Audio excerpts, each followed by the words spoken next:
ഫറവോനെക്കുറിച്ച് കേൾക്കാത്തവരുണ്ടാവില്ല അല്ലേ? ചരിത്രത്തിലെ ഏറ്റവും വലിയ ധിക്കാരികളിലൊരാൾ. പക്ഷേ ഒരു ഇൻട്രസ്റ്റിംഗ് കാര്യമുണ്ട്. ഖുർആൻ പറയുന്നത് മുങ്ങിത്താഴുന്ന ആ അവസാന നിമിഷം അയാൾ ദൈവത്തിൽ വിശ്വസിച്ചു എന്നാണ്. എന്നിട്ടും എന്തുകൊണ്ടാ വിശ്വാസം സ്വീകരിക്കപ്പെട്ടില്ല? ആ ഒരു ചോദ്യത്തിന്റെ ഉത്തരമാണ് നമ്മൾ ഇന്ന് തേടാൻ പോകുന്നത്. കേട്ടില്ലേ? ഫറവോൺ തന്റെ അവസാന ശ്വാസത്തിൽ വിശ്വാസം പ്രഖ്യാപിക്കുകയാണ്.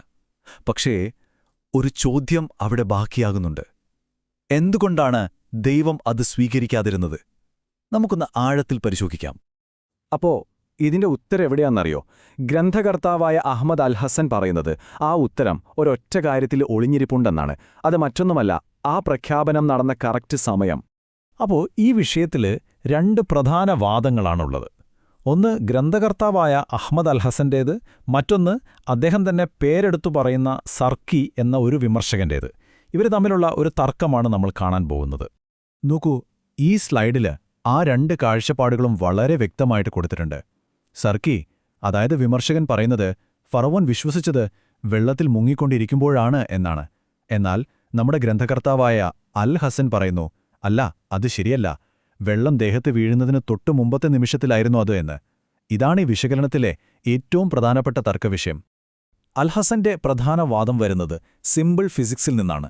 അദ്ദേഹം ചോദിക്കുന്ന ഇതാണ്: ഒന്ന് ചിന്തിച്ചു നോക്കൂ, പർവ്വതം പോലെയുള്ള വെള്ളത്തിന്റെ തിരമാലകൾക്കിടയിൽ ഞെരിഞ്ഞമരുന്ന ഒരാൾക്ക് ഇത്രയും വ്യക്തവും നീണ്ടതുമായ ഒരു വാചകം പറയാൻ പറ്റുമോ? അദ്ദേഹത്തിന്റെ ഉത്തരം വളരെ ലളിതമാണ്: ഒരു വഴിയുമില്ല, അത് അസാധ്യമാണ്. ഇനി എന്തുകൊണ്ടാണ് അത് അസാധ്യമെന്ന് നോക്കാം. ഈ സ്ലൈഡിലെ കാര്യങ്ങളൊന്ന് ശ്രദ്ധിക്കൂ. ഒന്നാമത്, നമുക്ക് സംസാരിക്കാൻ എന്തു വേണം? വായു വേണം. ഫറവോൻ വെള്ളത്തിനടിയിലായി, വായുവില്ല. രണ്ടാമത്, ദേഹത്ത് ഭാരമേറിയ ഇരുമ്പ് പടച്ചട്ടയുണ്ട്, അതുകൊണ്ട് മുകളിലേക്ക് പൊങ്ങി വരാനും കഴിയില്ല. പക്ഷെ ഏറ്റവും പ്രധാനപ്പെട്ട പോയിന്റ് ഇതാണ്: പർവ്വതം പോലെയുള്ള രണ്ട് ഭീമാകാരമായ ജനപാളികൾ വന്ന് കൂട്ടിയിടിക്കുമ്പോഴുള്ള ആ ഒരു പ്രഷർ, ആ ഒരു ഇമ്പാക്റ്റ്, അതിനിടയിൽ ഒരു വാക്കുച്ചരിക്കാൻ പോലും സമയം കിട്ടില്ല. അപ്പോൾ മുങ്ങുന്ന സമയത്ത് സംസാരിച്ചു എന്ന വാദം ഇവിടെ പൊളിയുകയാണെന്നാണ് ഗ്രന്ഥകർത്താവ് പറയുന്നത്. അങ്ങനെയാണെങ്കിൽ സ്വാഭാവികമായും ഒരു ചോദ്യം വരും, അല്ലേ? ഫറവോൻ എപ്പോഴാണ് ആ വാക്കുകൾ പറഞ്ഞത്? മുങ്ങുന്ന സമയത്തല്ലെങ്കിൽ പിന്നെ എപ്പോ? അതിനുള്ള ഉത്തരമാണ് ഗ്രന്ഥകർത്താവ് മുന്നോട്ടുവയ്ക്കുന്ന ഈ ഒരു ടൈം ലൈൻ. നമുക്ക് നോക്കാം. ഇതാണ് ഗ്രന്ഥകർത്താവിന്റെ വാദത്തിന്റെയെല്ലാം അടിത്തറ. ഫറവോനും സൈന്യവും ആ പിളർന്ന കടലിന്റെ നടുവിലെത്തി. രണ്ട് സൈഡിലും പർവ്വതം പോലെ വെള്ളം നിൽക്കുന്നു. അപ്പോൾ ഫറവോൻ എന്തു ചെയ്തു? ആ വെള്ളത്തിലൊന്നു തൊട്ടുനോക്കി. ആ നിമിഷം അയാൾക്കൊരു കാര്യം കത്തി. ഇതൊരു സാധാരണ മാജിക് അല്ല. താൻ രക്ഷപ്പെടാൻ ഒരു വഴിയുമില്ലാത്ത ഒരു ദൈവീകമായ കെണിയിൽ പെട്ടിരിക്കുകയാണെന്ന് അയാൾ തിരിച്ചറിഞ്ഞു. ആ ഒരു തിരിച്ചറിവിന്റെ നിമിഷത്തിലാണ്, വെള്ളം ദേഹത്തേക്ക് വീഴും മുമ്പാണ് അയാൾ തന്റെ വിശ്വാസം പ്രഖ്യാപിച്ചത്. ഇവിടെ ഗ്രന്ഥകർത്താവ് ഖുർആനിലെ ഒരു വാക്കിന്റെ പ്രയോഗമെടുത്ത് കാണിക്കുന്നുണ്ട്. അത് വളരെ നിർണായകമാണ്. ഖുർആൻ പറയുന്നത് മുങ്ങി മരണം അവനെ പിടികൂടിയപ്പോൾ എന്നാണ്, അല്ലാതെ അവൻ മുങ്ങി മരിച്ചപ്പോൾ എന്നല്ല. എന്താണ് വ്യത്യാസം?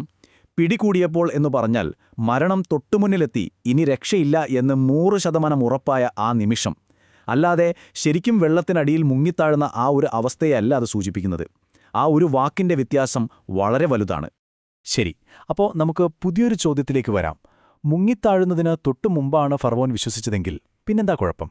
എന്തുകൊണ്ടാണ് ആ വിശ്വാസം സ്വീകരിക്കപ്പെടാഞ്ഞത്? ഈ ചോദ്യമാണ് നമ്മളെ ഈ വാദത്തിന്റെ ശരിക്കുള്ള കാതലിലേക്ക്, അതിന്റെ ദൈവശാസ്ത്രപരമായ തലത്തിലേക്ക് കൊണ്ടുപോകുന്നത്.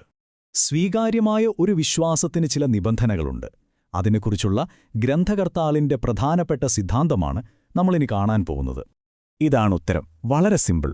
ഫറവോന്റെ വിശ്വാസം എന്തുകൊണ്ട് സ്വീകരിക്കപ്പെട്ടില്ല? കാരണം അതൊരു തെരഞ്ഞെടുപ്പായിരുന്നില്ല. അതൊരു ഭൗതികമായ വിശ്വാസമായിരുന്നു, അല്ലാതെ അദൃശ്യമായതിലുള്ള വിശ്വാസമായിരുന്നില്ല. അതായത് കൺമുന്നിൽ യാഥാർത്ഥ്യം കണ്ടിട്ടുള്ള ഒരു കീഴടങ്ങൽ മാത്രമായിരുന്നു അത്. ഈയൊരു വാദത്തിന് ഏറ്റവും വലിയ തെളിവായി വരുന്നത് ഖുർആനിലെ തൊട്ടടുത്ത വചനം തന്നെയാണ്. ഫറവോനോടുള്ള ദൈവത്തിന്റെ മറുപടി ഒരു ചോദ്യമായിട്ടാണ് വരുന്നത്. ഇപ്പോഴാണോ? ആ ചോദ്യത്തിലെല്ലാമുണ്ട്. ഇതുവരെ ധിക്കരിച്ച് നടന്നിട്ട് രക്ഷപ്പെടാൻ ഒരു വഴിയുമില്ലെന്ന് കണ്ടപ്പോഴാണോ നീ വിശ്വസിക്കുന്നത്? ക്ഷമിക്കണം, ഒരുപാട് വൈകിപ്പോയി. ഇതാണ് ആ ചോദ്യത്തിന്റെ അർത്ഥം. ഇവിടെ ഗ്രന്ഥകർത്താവ് വളരെ ഇൻട്രസ്റ്റിംഗ് ആയൊരു ആശയം മുന്നോട്ട് വയ്ക്കുന്നുണ്ട്. അത്ഭുതങ്ങൾ രണ്ട് തരമുണ്ട്: പ്രചോദനം നൽകുന്നതും നിർബന്ധിതമാക്കുന്നതും. ഉദാഹരണത്തിന്, മൂസയുടെ വടി പാമ്പായപ്പോൾ ഫറോന് അതിനെ ഇതൊരു വലിയ മാജിക്കാണ് എന്ന് പറഞ്ഞ് തള്ളിക്കളാനൊരു ഓപ്ഷനുണ്ടായിരുന്നു. അവിടെ അദൃശ്യമായ ദൈവത്തിൽ വിശ്വസിക്കണോ വേണ്ടയോ എന്നൊരു ചോയ്സ് ഉണ്ടായിരുന്നു. പക്ഷേ കടലിന്റെ നടുവിൽ രണ്ട് ഭീമാകാരമായ ജലഭിത്തികൾക്കിടയിൽ കുടുങ്ങിയപ്പോൾ അതൊരു മാജിക്കല്ലെന്നവന് 100% ഉറപ്പായി. അവിടെ പിന്നെ തെരഞ്ഞെടുപ്പില്ല, കീഴടങ്ങൽ മാത്രമേ ഉള്ളൂ. കണ്ടോ ആ വ്യത്യാസം? അപ്പോൾ ഈ ഫറവോന്റെ സംഭവം ഒരു ഒറ്റപ്പെട്ട കഥയല്ല. ഗ്രന്ഥകർത്താവിന്റെ അഭിപ്രായത്തിൽ ഖുർആനിലുടനീളം ആവർത്തിക്കുന്ന ഒരു വലിയ ദൈവശാസ്ത്ര നിയമത്തിലേക്കാണ് ഇത് വിരൽ ചൂണ്ടുന്നത്. ഈ അദൃശ്യമായതിലുള്ള വിശ്വാസം എന്ന ആശയം ഖുർആനിൽ എത്രത്തോളം പ്രധാനമാണെന്ന് നോക്കൂ. ഈ വചനം ശ്രദ്ധിക്കൂ. യഥാർത്ഥ വിശ്വാസികളെ നിർവചിക്കുന്നത് തന്നെ അദൃശ്യകാര്യങ്ങളിൽ വിശ്വസിക്കുന്നവർ എന്നാണ്. ഇനി അടുത്ത വചനം നോക്കാം. ഇവിടെയും അതേ ആശയം ആവർത്തിക്കുകയാണ്. ആരെയാണ് താക്കീത് ചെയ്യാനാവുക? അദൃശ്യമായ നിലയിൽ പരമകാരുണികനെ ഭയപ്പെടുന്നവരെ. അതായത് കൺമുന്നിൽ ശിക്ഷ കാണുമ്പോഴുള്ള പേടിയല്ല പ്രധാനം. കാണാത്ത ഒന്നിനെ വിശ്വസിക്കുകയും ഭയപ്പെടുകയും ചെയ്യുന്നതാണ് യഥാർത്ഥ പരീക്ഷണം. ഈ വചനം കൂടി കേൾക്കുമ്പോൾ ഗ്രന്ഥകർത്താവിന്റെ വാദം പൂർത്തിയാവുകയാണ്. ദൈവം എന്താണ് അറിയാൻ ആഗ്രഹിക്കുന്നത്?